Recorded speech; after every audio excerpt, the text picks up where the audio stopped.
بسم اللہ الرحمن الرحیم۔ السلام علیکم ناظرین، آپ یوٹیوب چینل دیکھ رہے ہیں، میں عمران خان ہوں۔ سب سے پہلے پاکستان میں جو بڑی خبر ہے وہ عمران خان صاحب کے کیسز آج لگے ہوئے ہیں اسلام آباد ہائی کورٹ میں۔ ان کیسز سے امید کی جا رہی ہے کہ عمران خان صاحب کے کم سے کم ہسپتال آنے کا رستہ کھل سکتا ہے، یا کم سے کم ان کی فیملی کے ساتھ ملاقات یا کوئی چیزیں نارملائز ہو سکتی ہیں۔ انٹرنیشنل دباؤ تو پاکستان کے اوپر ہے، اور پاکستان جو ہے وہ ایک عجیب و غریب قسم کی صورتحال کا شکار ہے۔ پاکستان کے اندر معیشت کھڑی ہو نہیں پا رہی، پیسہ بنا نہیں پا رہے، کوئی باہر سے سرمایہ کاری آ نہیں رہی، دہشت گردی بڑھتی جا رہی ہے۔ افغانستان کے ساتھ آپ کے حالات آپ کو پتہ ہے، اور ابھی جو ایک سینیریو بنا خلیجی ممالک میں، جب یہ بحران ختم ہوگا تو اس کے بعد پاکستان کی بڑی کامیابی تو یہی ہونی چاہیے کہ ایران، سعودی عرب، UAE اور امریکہ یہ پاکستان سے ناراض نہ ہوں۔ پاکستان کو اگر اتنا ہی مل جائے نا کہ یہ سارے ممالک جو بڑے اور تگڑے ممالک ہیں جن کے پاکستان نے پیسے دینے ہیں، یہ پاکستان سے ناراض نہ ہو، تو یہ بھی ایک بڑی اچیومنٹ ہو سکتی ہے۔ لیکن پاکستان کسی ایک طرف بھی فی الحال کھڑا نہیں ہو رہا۔ اب عمران خان صاحب کے جو دو مقدمات ہیں وہ آج کے دن میں لگے ہوئے ہیں۔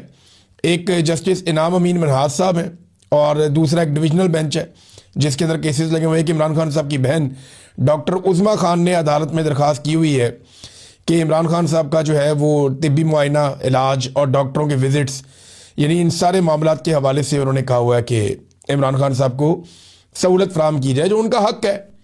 اور ساتھ میں انہوں نے بتایا جو صورتحال ہے، اب شفا انٹرنیشنل اسپتال میں وہ چاہتے ہیں ان کا علاج کروایا جائے، کیونکہ جہاں پہ کروایا جا رہا ہے پیمز میں، وہاں پہ اس کی اسپیشلٹی ہے نہیں، اور وہاں پہ وہ سہولتیں نہیں ہیں۔ پھر خون کے ٹیسٹ کی رپورٹیں وہ مانگ رہی ہیں کہ وہ بھی فراہم کی جائے۔ تو یہ تو پہلی درخواست ہے جو عمران خان صاحب کی فیملی کی جانب سے ہے۔ دوسری جو ہے وہ سرفراز ڈوگر، جن جج صاحب کو لایا گیا لاہور سے، پتہ نہیں 15ویں نمبر سے اٹھا کے ان کو اسلام آباد ہائی کورٹ کا چیف جسٹس لا کر اس لیے بنایا گیا کہ پاکستان کی اسٹیبلشمنٹ نے عمران خان صاحب کو دبا کر رکھنا تھا، ان کے کیسز میں ان کو اندر رکھنا تھا، اور یہ کام ڈوگر صاحب بخوبی کر رہے ہیں۔ تو جسٹس سرفراز ڈوگر صاحب ہیں، جسٹس اعظم خان صاحب ہیں دوسرے مقدمے میں۔ یہ القادر ٹرسٹ کیس ہے، اس میں عمران خان صاحب اور بشرا بی بی صاحبہ کی درخواست ضمانت جو ہے اس کے اوپر سماعت ہوگی۔ اور توشہ خانہ 2 کیس جو ہے اس کے اندر بھی درخواست گئی ہوئی ہے، لیکن ابھی تک اعتراضات میں رکھی گئی ہے، وہ مقرر نہیں کی گئی۔ تو آپ ساری صورتحال سمجھتے ہیں کہ پاکستان میں تب تک کچھ بھی نہیں ہوگا عمران خان صاحب کے کیسز کے حوالے سے جب تک کہ عوام کھڑی ہو کر کنٹرول اپنے ہاتھ میں نہ لے، یا ایک شدید ترین اندرونی اور بیرونی دباؤ نہ بن جائے، یا پھر عاصم منیر صاحب جو ہیں، کیونکہ ان کا ڈر تو دور ہو ہی نہیں رہا، انہوں نے استثنا تک لے لیا، تا عمر وہ جو ہے تا حیات وہ بن گئے فیلڈ مارشل، استثنا بھی تا حیات لے لیا۔ عجیب و غریب ہی کام کیا انہوں نے۔ کوئی آرمی چیف آج تک اتنا ڈرا ہوا نہیں تھا کہ اب نوکری ختم ہونے کے بعد کہیں میرے اوپر مقدمے بن جائیں گے، میں گرفتار ہو جاؤں گا۔ تو عاصم منیر صاحب کے ساتھ یہ پرابلم تو ہے۔ اب آ جائیں ناظرین انٹرنیشنل خبروں کی طرف سے۔ امریکہ کے اندر ایک بریفنگ دی گئی ہے 2 گھنٹے کی، 2 گھنٹے سے زیادہ کی یہ بریفنگ تھی، اور امریکہ میں یہ بریفنگ دی گئی ہے امریکی سینیٹرز کو۔ ان میں سے چند نے باہر نکل کے، بند کمرے کے اندر بریفنگ تھی، انہوں نے باہر نکل کے کچھ چیزیں تو نہیں بتائیں، جہاں پہ یہ انڈر اوتھ ہوتے ہیں جو باتیں نہیں بتا سکتے وہ تو نہیں بتائیں، لیکن جو چیزیں انہوں نے بتائی ہیں انہوں نے ہلا کر رکھ دیا پوری دنیا کو۔ انہوں نے ڈونلڈ ٹرمپ کی حکومت کے پول کھول دیے، اور امریکہ نے ایران جنگ میں اب تک جو کچھ بھی کیا ہے یہ سارا معاملہ انہوں نے سامنے لا کر رکھ دیا ہے۔ میں آپ کو صرف 3 سینیٹرز کا بتاتا ہوں کہ انہوں نے کیا کہا اس میٹنگ سے باہر آنے کے بعد۔ سینیٹر کرس مرفی یہ کہتے ہیں جناب کہ میں ابھی 2 گھنٹے کی بند کمرہ خفیہ میٹنگ سے آیا ہوں جو جنگ کے بارے میں تھی۔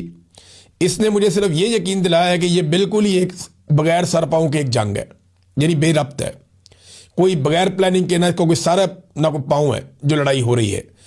ہم اپنے جو ہمارے مقاصد تھے ان میں سے کسی ایک مقصد کو بھی حاصل کرنے کے قابل نہیں ہوئے، اور نہ کر پائیں گے ایسا دکھائی دیتا ہے۔ واقعی کوئی رستہ نہیں ہے کہ ہم ایران کے ایٹمی پروگرام کو تباہ کر سکیں، کیونکہ ان کا زیادہ تر حصہ زمین کے نیچے بہت گہرائی میں دفن ہے، اور ہم کسی بھی ہتھیار کے ذریعے سے ایران کے ایٹمی پروگرام کو ختم نہیں کر سکتے جب تک کہ ہم زمینی حملہ نہ کریں، یعنی ایران کی سرزمین پہ اپنی فوج جب تک ہم نہ اتاریں، اور یہ زیادہ تباہ کن ہوگا اور بڑا غیر مقبول ہوگا، بڑا پرابلم آ جائے گا امریکہ کے اندر، یہ سینیٹر مرفی کہہ رہے ہیں۔ اب آ جائے امریکی سینیٹر رچرڈ بلومنتھل، ان کا جو سٹیٹمنٹ ہے باہر آنے کے بعد، انہوں نے کہا جی امریکہ ایران میں فوجیں بھیجنے جا رہا ہے جو بہت خطرناک ہے، یعنی انہوں نے بھی وہی بات کی ہے کہ یہ فوج بھیجنے جا رہے ہیں ایران کے اندر گراؤنڈ پہ، اور بڑی پریشان کرنے والی بات ہے۔ یہ امریکی حکومت کی خفیہ انٹیلیجنس کی بریفنگ تھی، اس کے بعد یہ ایک اور سینیٹر کا سٹیٹمنٹ ہے. اب ایک اور سینیٹر ان کا سٹیٹمنٹ آپ سن لیں. یہ کہتے ہیں جنگ پر 2 گھنٹے کی کلاسیفائیڈ بریفنگ سے واپس آیا ہوں. ایران کا زیادہ تر ایٹمی پروگرام زیر زمین ہے، اب کوئی اور رستہ نہیں بچا. ان کو بھی یہ زمینی حملے کی بات بتائے گی. یہ جو سینیٹر باہر آئے انہوں نے بتایا جی کہ اب امریکہ زمینی حملہ کر سکتا ہے. تو کیا واقعی زمینی حملہ ہو سکتا ہے؟ ایران کے سامنے جب یہ سوال آتا ہے تو ایران کی جو فوج ہے ان کا جو سٹیٹمنٹ ہے وہ بڑا دلچسپ ہے. وہ کہتے ہیں جی ہم 50 سال سے انتظار کر رہے ہیں کہ اسرائیلی اور امریکی فوجی ہماری سرزمین پہ آئیں، ذرا زمین پہ ان کے ساتھ آمنے سامنے مقابلہ ہو. بلکہ وہ لوگ تو یہ کہتے ہیں ہم تابوتوں کے اندر لاشیں بھیجنا چاہتے ہیں ان کے فوجیوں کی، ڈونلڈ ٹرمپ کو اور نیتن یاہو کو، تاکہ انہیں پتہ چلے کہ کیسے قتل عام کیا جاتا ہے. تو ایران تو تیاری کر کے بیٹھا ہوا ہے کہ آ جاؤ زمین پہ. دیکھیں ایران کا پورا ملک ہی اب ایک فوج بن گیا ہے. وہ 9 کروڑ لوگوں سے آپ کو لڑنا پڑے گا. آیت اللہ علی خامنئی نے جو شہادت ہے اس کو چوز کیا تھا کہ ٹھیک ہے میں اپنے ملک کے لیے جیوں اور اب میری موت بھی میرے ملک کے کام آئے گی. وہ شہید ہو گئے، یہ ان کے پاس چوائس تھی. انہوں نے شہادت کو گلے لگایا اور پورا ملک جو ہے وہ جنگ کے اندر اتر گیا. اور اب ایران ویسا نہیں ہے جیسا اس سے کچھ عرصہ پہلے وہاں مظاہرے ہو رہے تھے، چیزیں ہو رہی تھی. ایرانیوں کو اکٹھا کر دیا امریکہ اور اسرائیل کے حملے نے. حتیٰ کہ جو عرب ممالک کے اندر یا کچھ اور ممالک کے اندر ایرانیوں کو لے کر ایک شیعہ سنی کا بھی ایک ڈیوائیڈ تھا، وہ بھی آلموسٹ ختم ہو گیا. اس کا فائدہ ہوا ایران کو، بہت فائدہ ہوا. اور اب معاملہ یہ ہے کہ زمینی فوج، تو زمین پہ کیا یہ فوج بھیج سکتے ہیں؟ مجھے جو دکھائی دیتا ہے وہ یہ ہے کہ امریکہ ہو سکتا ہے کہ ایران میں کوئی فالس فلیگ آپریشن کر دے یا کوئی ایک ڈرامہ کریٹ کر دے، جیسے ہالی ووڈ کی مووی ہوتی ہے کہ اچانک کسی ایسے عجیب سے علاقے کے اندر امریکی فوجیں اتریں، اسرائیلی کمانڈو اتریں اور اتر کے وہ کوئی کاروائی ڈال کے واپس چڑھ کے نکل جائے، کوئی ویڈیو شیڈیو بن جائے اور بعد میں امریکہ رولا ڈال دے جی ہم نے تو ان کے ہتھیار تباہ کر دیے، ہم نے یہ کر دیا وہ کر دیا. وہاں پہ ایرانی جہاں بیٹھے ہوئے ہیں وہ happy birthday to you نہیں کہیں گے ان کے آنے پہ. وہ تیاری کر کے بیٹھے ہوئے ہیں جہاں پہ انہوں نے اپنے ایسٹ رکھے ہوئے ہیں. اگر انہوں نے اس کو زمین کے بہت سینکڑوں فٹ نیچے لے کر چلے گئے، اگر زمین کے اندر بلکہ ہزاروں فٹ وہ نیچے لے کر چلے گئے زمین میں، اپنے اساسوں کو، اپنے میزائلوں کو، اپنے ڈرونز کو اور اپنے ایٹامک انرجی کے حوالے سے جو وہ کام کر رہے تھے، اگر وہ زمین کے نیچے لے گئے، انہوں نے بموں سے بچا لیا، تو کیا وہ انسانوں سے نہیں بچائیں گے؟ انہوں نے وہاں سیکیورٹی کا کوئی بندوبست نہیں کیا ہوگا. یہ کہنے کے لیے بڑا آسان ہے، ایک ڈرامہ کریٹ کیا جا سکتا ہے فیس سیونگ کے لیے، لیکن اس کو ایگزیکیوٹ کرنا بہت مشکل ہے. اور ایک اور چیز ہے کہ کیا ایران اب ایٹمی دھماکہ کرے گا؟ اس کے امکانات بڑھتے جا رہے ہیں. ایران کو جس قسم کی لڑائی کے اندر ڈال دیا گیا ہے، ایران کو اس بات کی سمجھ آ گئی ہے کہ اگر اس کے پاس ایٹم بم ہوتا تو اسرائیل یا امریکہ کبھی بھی اس کے اوپر اٹیک کرنے کی جرت نہ کرتے. اگر ایران کے پاس ایٹمی ٹیکنالوجی ہوتی یا انہوں نے تجربہ کیا ہوا ہوتا ہے ایٹم بم کا، تو جس طرح کے ان کے میزائلز ہیں اور جس طرح انہوں نے ڈیسیو کر دیا ہے ریڈارز کو یا اس سارے سسٹم کو جو امریکہ نے ایئر ڈیفنس سسٹم لگایا ہوا تھا اسرائیل میں اور مڈل ایسٹ میں، تو اس کے بعد یہ ڈر جاتے اور یہ کبھی بھی اٹیک نہ کرتے. تو ایران اب بڑا سنجیدگی سے اس کے اوپر غور کرے گا. کچھ سورسز یہ کلیم بھی کر رہے ہیں کہ آنے والے دنوں میں ایران اس حوالے سے کوئی سرپرائز دے سکتا ہے. بہرحال جب وہ ہوگا تب اس کے اوپر بات کریں گے. ٹام ہاک میزائل، ڈونلڈ ٹرمپ کے گلے جو سب سے بڑی چیز پڑی ہوئی ہے وہ ہے معصوم بچیوں کا قتل. اور یہ بات ٹھیک ہے، ہم سب کو اس پہ بات کرنی چاہیے، دنیا کے ہر انسان کو اس پہ بات کرنی چاہیے اور بار بار بات کرنی چاہیے. میں یہاں پہ کہیں گیا ہوا تھا، مجھے 2-3 انگریز ملے، یہاں برطانیہ کے رہنے والے لوگ ہیں، وہ بھی بچیوں کا ذکر کر رہے تھے، بات کر رہے تھے، اور ان میں ایک کی آنکھوں میں آنسو تھے. اسٹیورٹ نام تھا اس کا بندے کا، مجھے یاد ہے. وہ جب میرے ساتھ بات کر رہا تھا تو اس کو بہت تکلیف ہو رہی تھی کہ معصوم بچیاں، تو اس کو یہ نہیں پتا تھا ان کی ایج کیا ہے. تو میں نے ان کو بتایا، میں نے کہا جی وہ 7 سال سے 12 سال تک کی تھی. اس نے کہا ہمارے گھر میں اتنی چھوٹی بچی ہے. تو اس کے میں نے دیکھا اس کو بہت تکلیف ہو رہی تھی. تو پوری دنیا کو آپ کو بتانا چاہیے کہ وہاں پہ 168 معصوم بچیوں کا قتل عام ہوا. اس کے اوپر سب کو آواز اٹھانی چاہیے. اب ڈونلڈ ٹرمپ نے اس سے بچنے کے لیے یہ معاملہ قتل عام کا ڈال دیا ایران کے اوپر. اور جب میڈیا نے پوچھا جی وہاں پہ تو ٹام ہاک میزائل گرا، تو ٹرمپ نے کہا جی وہ تو ایران کے پاس بھی ہے. تو میں نے ذرا اس کے اوپر تھوڑا چیک کیا کہ یہ ٹام ہاک میزائل کس کے پاس ہے. ایک تو سینیٹر چک شومر جو ہے امریکہ میں، انہوں نے سینٹ میں کھڑے ہو کر ڈونلڈ ٹرمپ کو جھوٹا قرار دیا. انہوں نے کہا جی ڈونلڈ ٹرمپ جھوٹ بولتا ہے، ایران کے پاس ٹام ہاک میزائل نہیں ہے. یہ ٹام ہاک میزائل ہے کیا؟ یہ کروز میزائل ہے ناظرین، لانگ رینج ہے، یہ